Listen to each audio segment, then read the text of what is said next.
Hi guys, Rudy Kalin here with Rebuiltmags. Got a friend of mine here taking this video that I'm sure you've met him before on YouTube. Kenny Kizzle. He does quite a few videos on tractors and miscellaneous old rusty iron. But he's here and he's kind enough to help do a video. We're going to do a tour of my shop. So this is the counter, the front counter, and I've got a bunch of literature here, some old mags behind me. A lot of them are for display, but everything's for sale. This is a shop, so everything in here is for sale. So this here, are these customer mags then? These two are.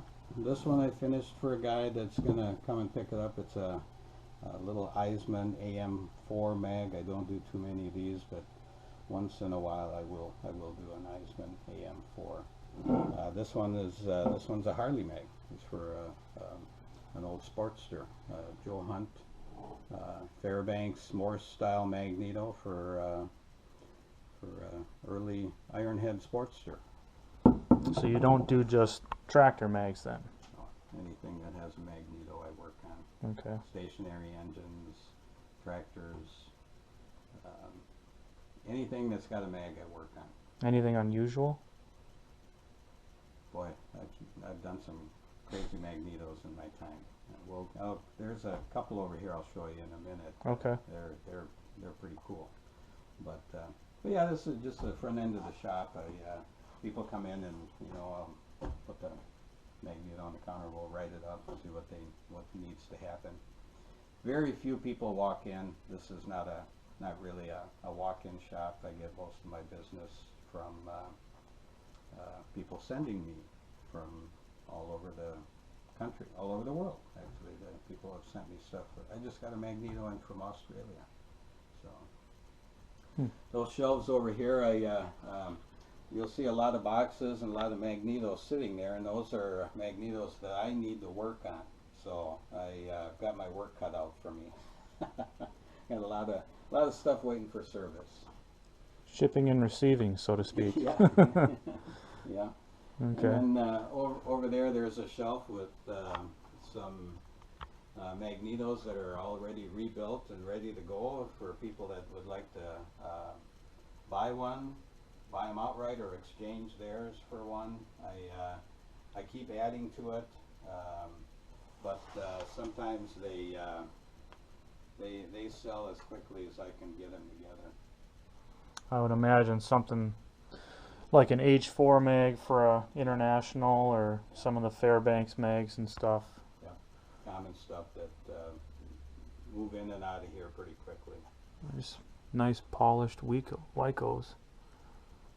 Wyco EKs are one of the magnetos I do very, very often. Those have brand new brass enclosures, and everything inside of them is brand new. They're really nice, perfectly working EK mags for your stationary engine. I see there's a few carburetors up here. Is that something I do some carbs. I'll Okay. show you the area where I work on carbs, and I have a few in here right now to work on, but my main thing is magnetos. So Okay. I do carburetors. I do the John Deere DLTX single and dual induction, Zenith carburetors, stuff like that. International carbs. So. Okay. Well, why don't you? I see you got a lot of signs on the walls too. Is that something something you collect, or is it just? I do. I love to find the old signs, especially the ones that are magneto related, or those the toolbox covers, or the corn planter lids that have a company name or logo on them. I like to clean them up, paint them up, decorate the place with them. So always looking for those. I go to a lot of shows and poke through the flea market, looking for amongst the magnetos. Look for stuff like that I can kind of clean up and hang in the shop here. So if anybody's got any interesting memorabilia like that, give Rudy a call. Always interested. Yeah. So what do we got? What do we got here then? They're just some of the more unusual magnetos. Some of them I have no idea what they go on, what they were originally on. Some of them I do. It's a Wizard oscillating magneto, a Wyco B magneto, a Remy magneto for hit and miss engines. But some of this stuff is just kind of cool to look at, you know. And you don't run across it too often, so I just put them in my display case. This Wyco EK is a real early one with an oval tag on the front of it rather than the tag on the top. So Okay. that's kind of a scarce magneto. And what do we have down here then? These are some hit and miss engine mags. They're Sumter mags that are in the process of getting cleaned up and working, and hopefully I'll be getting calls for them. Yeah. I do sell quite a few of the engine mags. A lot of parts here for them. So. And that magneto I was telling you about, that's really kind of cool, that I don't see too often, is right here. It's actually in pieces right now because I'm waiting for some parts to come in. It's two Bosch magnetos that are off of a World War II Sherman tank. They ran a V8 engine and used two 4-cylinder Bosch magnetos to power the V8 engine, and I'm rebuilding those two mags for a customer. Okay. Cool. Yeah. That is a little bit more interesting Yeah. than just a standard H4 mag for a farm all. Right. Yeah. So, But yeah, the shop has a number of workstations. Like I said, I do get a little bit of help from time to time, but it's usually just me. And but I work on different things in different areas. I've got Wyco EK that I'm going to be starting to tear down over here. These are the Wyco EK test stands that I use. I just bolt them up to my test bench. Equipment to magnetize. This is a coil tester here, a coil and condenser tester. A really neat old Graham Lee tester. But you turn it on and turn the voltage up.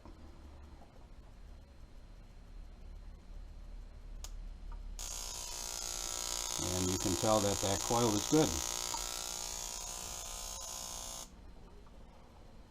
something you don't want to stick your finger in, I suppose. Yeah, I wouldn't recommend it.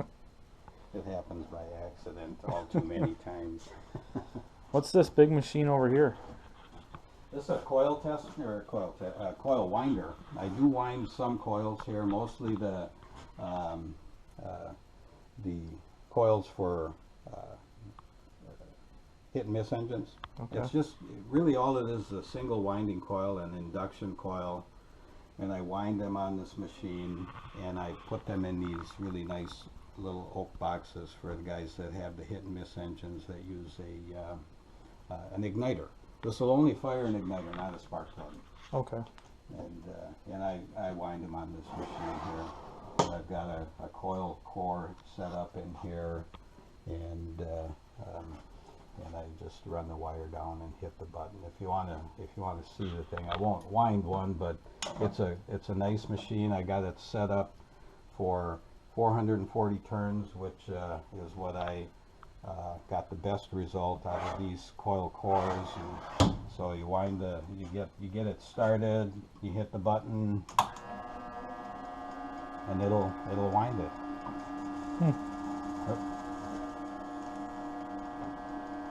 I also have it set for the right tracking.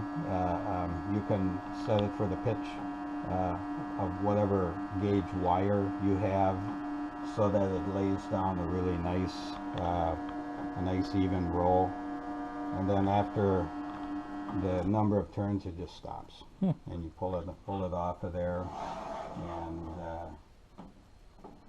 and then pull the coil out, and I wrap them in tape and lot of different wraps. And then I encase them in this in the coil boxes here for the hit and miss engine guys. But that's about all I do with this machine, and I may not even do that anymore. So if I'm thinking of selling it, because I'm never gonna really wind the high tension coils, the ones that have the two windings. If I need those coils, I'll buy them.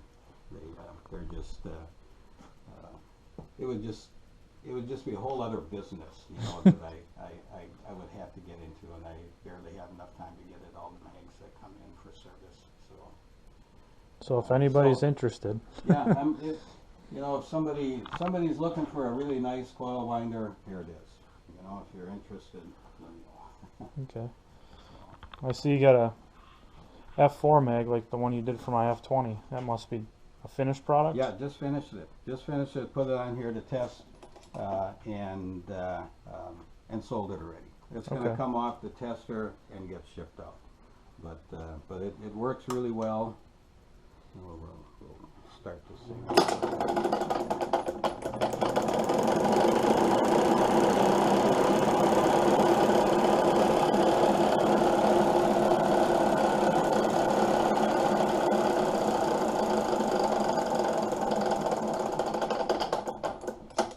Nice F4 mag. Just like that. Yeah. What about this big machine back here? That's another magneto tester I got fairly recently. I've been looking for one of these for quite some time just because I think they're really cool. Mm-hmm. It's a Wiedenhoff tester. I just finished RV2 magneto for John Deere, and I got it bolted up in there and fired it up, and it worked perfectly. If you guys want to see it, I can turn it on. Sure, why not? It's an old school tester. It's not the quietest thing in the world, but man, it is very cool.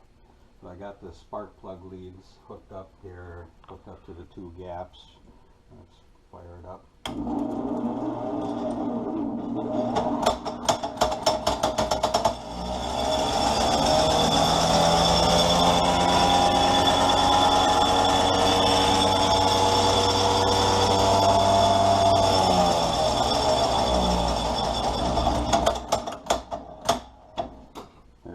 That's heavy duty. Yeah. But works great. Cool old machine. That one, like I said, we just finished that. That one's going to England. This looks pretty old. This is a Ford Model T coil box tester. All it does is test these buzz boxes or Model T coil boxes. And you put the coil box in there. You can lay a spark plug in here, crank it over, and see at what point it starts to fire. It's working. Yeah, don't touch that. But it's basically made out of a magneto that's in the Ford Model Ts. It's got the magnets on the flywheel, and then the coils are stationary, and as it moves, it generates voltage. It actually generates about 6 volts of current that will power their lights and stuff like that. There weren't any radios or anything back then, but it was enough to power the lights, and it's basically just a permanent magnet alternator. But then when you run it through the coil box, it makes spark for the 4 cylinders, and they had a set of 4 coil boxes, one for each cylinder in the Model T. So that's kind of a cool machine. Yeah. And this here? This is where I charge the magnets. If the magnets are a little bit weak, they go on the chargers, and I got different chargers for different purposes. This is a 2-pole, very powerful Wiedenhoff charger. This is a really nice 4-pole magnet charger. I've got it, so you can see the different poles here. And the magnetic rotor goes in there, and all 4 poles get charged at the same time. Nice machine. Yeah. Over here is where this is my station. I mean, this is where I do all of my work, and if you come into the shop, I'm usually sitting right here.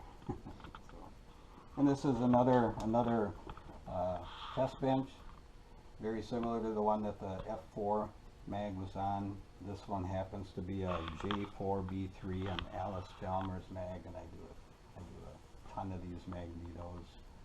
But we can turn this one on too and see how that works.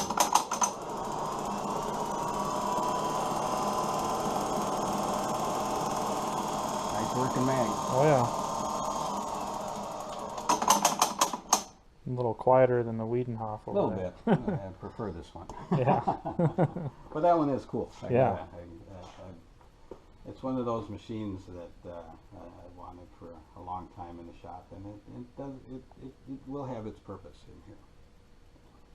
That must be something you're currently working on then? Yep, this is a Splitdorf 246C magneto that I've completely disassembled and it's getting cleaned up. You can see I cleaned up a couple parts. The rest of these will all get cleaned up and put back together, and there may be a video coming out on the disassembly and assembly of this magneto, so maybe keep your eye out for that. What's in this